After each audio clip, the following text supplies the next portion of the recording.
No, sorry, Green Building, Public Policy, and You. And this is where basically the USGBC Advocacy Team, all 7 of them, shared kind of their efforts and intentions to help chapters be stronger in advocacy. So they shared what they were doing and then their hopes for how they can help the chapter. So their website, their portion of the USGBC website is usgbc.org/government, and there's a ton of documents there from, the latest green building ordinance and cool codes and incentives to policy papers to Green Schools Caucus and how they're making headway on that. There's just a ton of information. So they describe their job as interfacing with policymakers at the federal level, state level, and local level. And obviously they do it at the federal level, and then they want to empower the chapters to do it at the state and local level. So they have someone that works strictly on kind of DC federal advocacy.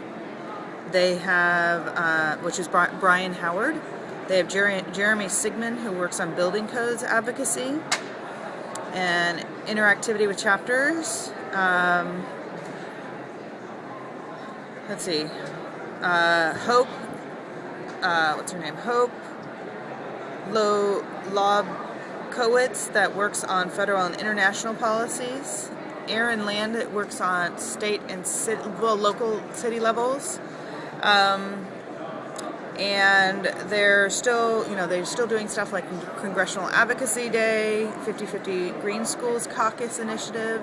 So they're trying to get 50 states working on green schools in their states as a caucus. Mayor's Alliance for Green Schools, they're trying to get as many mayors to sign on the green schools and then moving forward with what that means.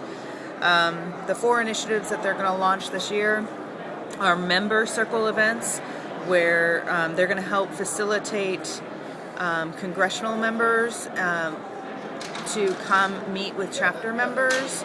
So it helps get the green building message out, but also connects reps to their local expertise and people that are interested in this, the advocates.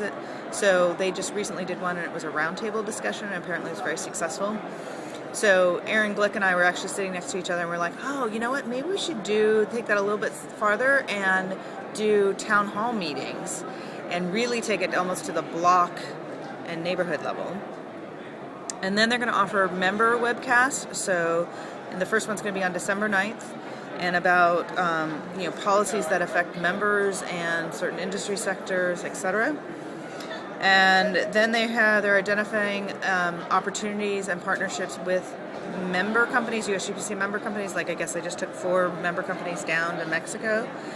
And then third is setting up this advocacy network, not only for chapters and representatives, but for individuals, and helping them get involved. And they asked us to take an action right away about writing the Secretary of Education and saying we want green schools. So there's actually another video on our YouTube channel where Aaron Landy from the USGBC Advocacy Team does a direct call to you at North Florida chapter to take this action item. So in general, what they try to advocate on the state level, I thought this was kind of a nice, concise way of saying it, was they ask for leadership by example. They ask for incentives for private sector, like they don't ask for mandating of LEED or Green Building Code. And they ask for minimum requirements so that it, lifts the bar for everybody else.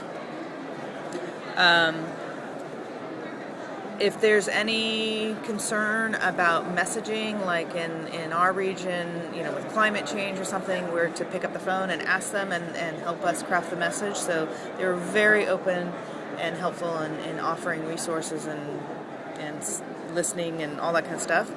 They recommended 2 other resources that are on that website, usgbc.org/government, 12 Steps to Greening Community and Green Building in Cool Cities.